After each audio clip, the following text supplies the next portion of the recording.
Just as we don't order just anyone to do anything, I cannot order my conscience, my consciousness, or God, or my Guru to do anything. I just have to remain prayerful that, oh Lord, I have these complexities, I have these impurities. I am cognizant of it, I am aware of it. May this go away with your grace.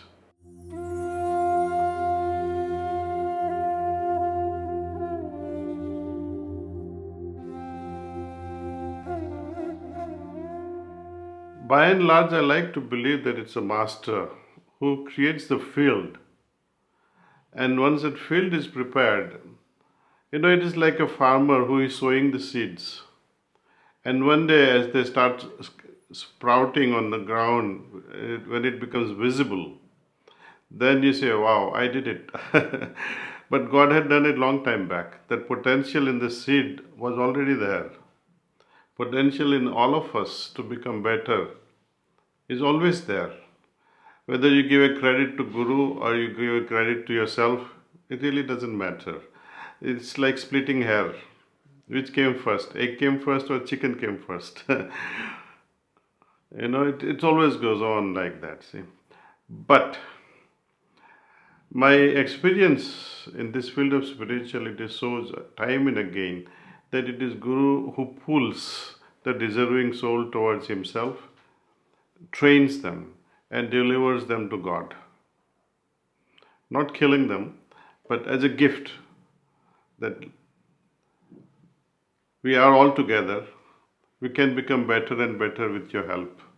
And such people always go together, life after life. They travel together and evolve together.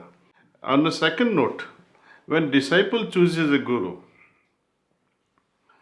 his journey begins then. And if that person becomes successful in creating a bond, then they join this gang of saints or gang of seekers of God, see?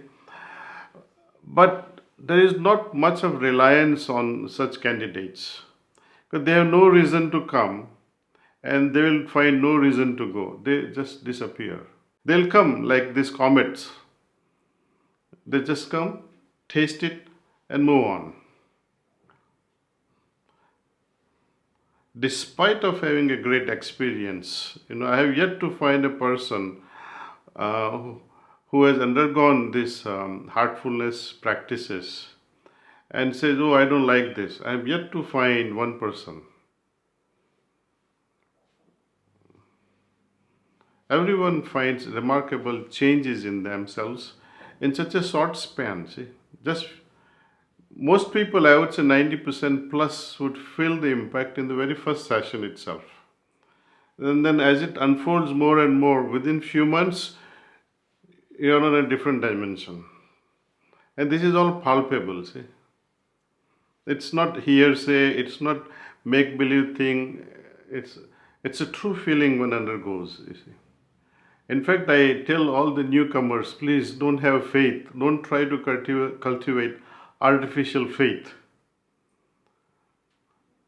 Just be on a neutral ground. Say, I don't know this, or I would like to know this if it happens that way. So one has to remain open and then see the fun unfolding in front of you, see. So faith masks everything. In fact, I am so much against this initial faith. Please kill it if you stand to develop it. Experience more and more, more and more. Let your experience tell you what this whole thing is all about, see. But unfortunately, most religious traditions say you must have faith in whatever, gurus or gods or statues or temples. And if you don't have faith, maybe you are committing a crime. No, there is no crime in such things. After all, you are prepared to give your life for spirituality. So it deserves a solid test. In fact, it deserves more examination, more than you would find your spouse. Because it's not only relationship in this birth, as I said, this gang, They travel together life after life. They meet each other life after life. So, so it's worth pondering over and worth venturing, dissect these gurus left and right and see if it's philosophically, emotionally, spiritually beneficial to you. If it's not, if it's not fitting in any of this emotional, mental, spiritual realm, and you have any of this doubt, shun it. Tell them, I don't want this. It doesn't click with me. It doesn't appeal my conscience. So I highly encourage you to let your experience speak for itself.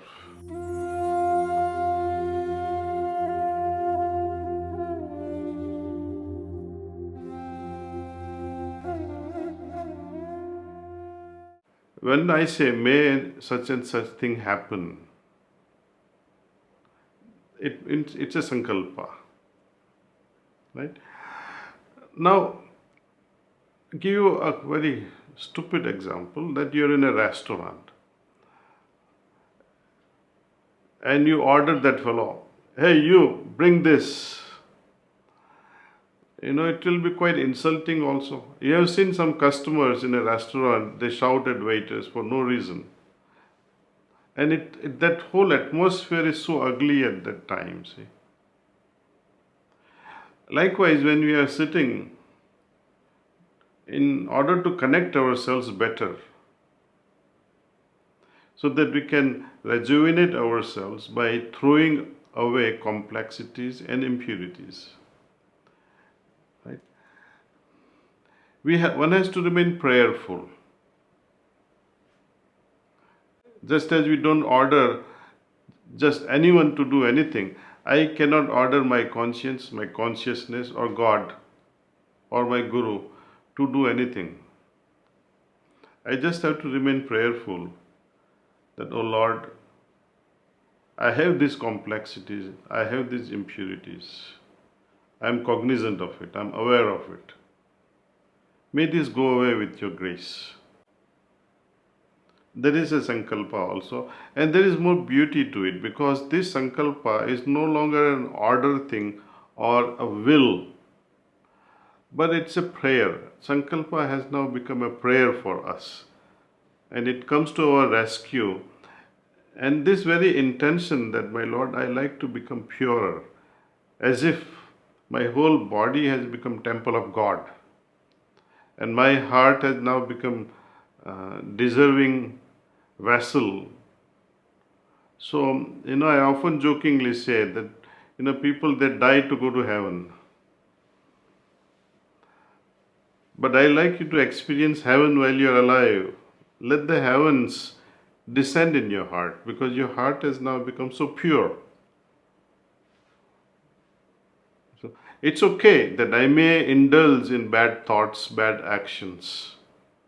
But a man of full awareness, it's okay. Ye ho gaya. Next time I will not do it. He might even do it next time also. But then how many times such a person will continue? He is going to stop it in a nice way. See? He'll put an end to it sooner or later.